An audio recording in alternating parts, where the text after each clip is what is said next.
Oke, jadi di sini kita mau belajar yang fungsi luhur.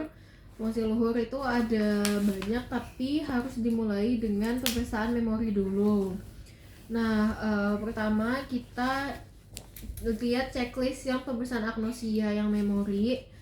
Nah, itu kan checklist pertama menjelaskan tentang tujuan dan kepentingan pemeriksaan. Ini langsung digabung aja. Jadi dibilang nanti pemeriksaan fungsi luhur itu untuk mengetahui aktivitas dari pasien atau bapaknya atau ibunya yang nanti berhubungan dengan kebudayaan, bahasa, ingatan, dan pengertian. Nah, itu ada di manual, bisa dibaca aja. Nah, terus nanti pemeriksaannya ada ini ya Pak, ada pemeriksaan afasia, apraksia, terus agnosia juga, dan agnosia yang memori gitu. Nah, terus selanjutnya kita memberikan memberikan instruksi prosedur pemeriksaan dengan jelas. Untuk yang memori, bilang aja Bapak, nanti saya akan menginstruksikan untuk mengulangi angka dan juga mengingat-ingat beberapa hal yang yang ditunjukkan atau yang disebutkan gitu ya Pak. Nanti bisa Bapak ulangi begitu. Nah, terus kita melakukan pemeriksaan memori segera. Nah, tapi sebelum itu kita harus ke memori visual dulu. Nah, kenapa? Karena kita harus menyembunyikan 5 benda kecil. Jadi yang pertama dilakuin itu bisa memori yang visual. Jadi misalnya kita ngumpetin ini chargeran, ini diumpetin di sini misalnya. Tapi itu pasiennya harus lihat. Itu diumpetin di sini, terus habis itu ada benda apa lagi diumpetin di mana sampai 5 benda.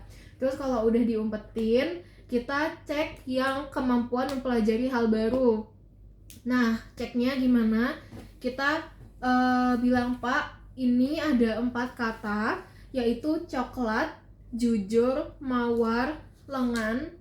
Nah, kata itu harus nggak boleh berhubungan. Nah, Pak, ini 4 katanya diingat-ingat ya, Pak.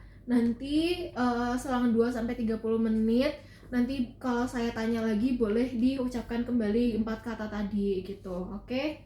Nah, terus habis itu kita lanjut ke memori segera. Memori segera kita nyebutin angka yang bebas aja dari kita. Misalnya 2, 3, 4, 5, 6, 7, 8. Bapak silakan untuk mengulangi angkanya. 2, 3, 4, 5, 6, 7, 8. Ya gitu. Nah, itu angkanya terserah pilih apa aja. Terus baru habis memori segera, memori baru atau jangka pendek.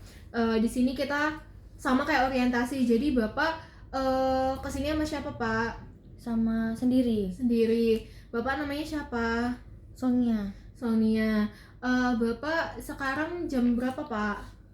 Jam 1. Jam 1. Sekarang nih lagi siang atau malam? Siang. Terus untuk yang orientasi tempatnya sekarang ada di mana, Pak? Di rumah sakit. Di rumah sakit.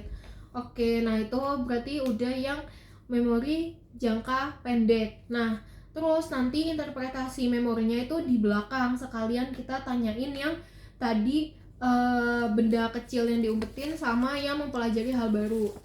Terus kita lanjut ke pemeriksaan afasia. Nah, pemeriksaan afasia itu sama aja tujuan dan kepentingan pemeriksaannya tadi. Intinya si afasia ini untuk mengetahui adanya gangguan cara berbahasa. Nah, terus nanti prosedur pemeriksaannya gimana? Kita lebih ke bapaknya disuruh untuk berbicara, terus untuk membaca, menulis begitu. Nah, terus kita mulai aja. Yang pertama untuk kelancaran bicara. Bapak silakan untuk menyebut nama hewan yang terpikirkan oleh Bapak selama 1 menit. Sapi, kambing, gajah, bebek, ayam. Misalnya ada 1 menit ya, gitu. Nah, terus habis itu pemahaman bahasa lisan. Oke, minta pasien melakukan apa yang kita perintahkan mulai dari sederhana sampai yang sulit. Itu untuk yang bahasa lisan. Misalnya, Bapak ini silahkan untuk misalnya ini ada kertas. Bapak ini kertasnya bisa dilipat lalu diletakkan di lantai menggunakan tangan kanan gitu misalnya. Boleh diulangi, Pak? Ya gitu. Terus habis itu repetisi. Kalau repetisi itu kita meminta pasien untuk mengulangi apa yang kita ucapkan mulai dari kata hingga kalimat. Bapak boleh mengikuti ucapan saya ya Pak. Kasur. Kasur. Kasur abu-abu. Kasur abu-abu. Saya tidur di kasur abu-abu. Saya tidur di kasur abu-abu. Oke, gitu. Nah, terus untuk yang selanjutnya kemampuan menamai. Kalau kemampuan menamai itu kita tunjuk, misalnya ini apa Pak? Kasur. Ini apa Pak? Bantal. Ini apa Pak? Boneka. Ya gitu. Terus habis itu kemampuan membaca. Bapak silakan untuk membaca ini. Lembar evaluasi. Oke, Bapak silakan untuk menulis apa saja. Nah, yang menulisnya ini itu harusnya setidaknya satu subjek, satu predikat gitu. Nah, terus habis itu baru kita menyimpulkan. Berarti kan tadi kemampuan afasianya masih baik gitu kan. Terus lanjut ke apraksia. Kalau apraksia ini kita jelasin ya, intinya si apraksia ini apa ya? Apraksia itu apa ya? Meniup. Kok meniup? Ya pokoknya si apraksia nanti dicari sendiri ya, dia itu tujuan sama kepentingannya itu apa. Nah tapi kita bilang Bapak ini nanti ada geretan atau korek api, nanti Bapak bisa tiup ya Pak. Oke, Bapak boleh ditiup korek apinya. Oke, nah ini berarti untuk pemeriksaan kemampuan apraksianya masih benar gitu atau masih baik. Terus lanjut ke pemeriksaan agnosia yang visual, jari dan juga taktil. Oke. Nah, Bapak ini apa Pak? Handphone. Terus habis itu ini apa Pak? Casan. Terus ini apa Pak? Gelang.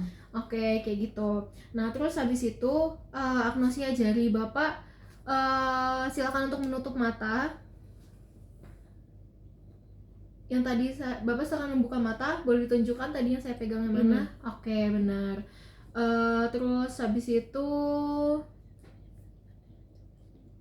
oke, nah itu boleh kayak gitu. Atau bisa juga kita nyebutin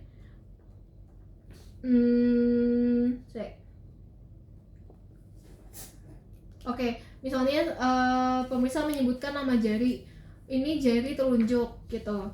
Nah, terus suruh pasien untuk menunjukkan jari telunjuknya. Jari telunjuk kita. Yang mana? Yang ini. Oke, berarti benar. Nah, terus ini untuk agnosianya yang selanjutnya yang taktil. Nah, kalau yang taktil ini Bapak boleh menutup mata. Ya, telapak tangannya dibuka, Pak. Boleh diraba, ini benda apa? HP. Oke. Berarti untuk agnosia visual jari dan juga taktil itu masih baik. Nah, selanjutnya baru nih kita bilang Bapak boleh buka mata. Bapak ingat yang tadi 5 benda saya umpatkan? Ya, boleh dicari Pak bendanya di mana gitu. Terus misalnya dicari kan tadi di sini dan lain-lain gitu. Terus Bapak masih ingat tadi 4 kata yang saya sebutkan? Boleh diulangi kata-katanya. Coklat, jujur, mawar, lengan gitu. Coklat, jujur, mawar, lengan gitu. Oke, berarti di sini untuk pemeriksaan fungsi luhurnya masih baik gitu. Udah, terus untuk yang pemeriksaan memorinya juga masih baik gitu. Udah gitu, selesai.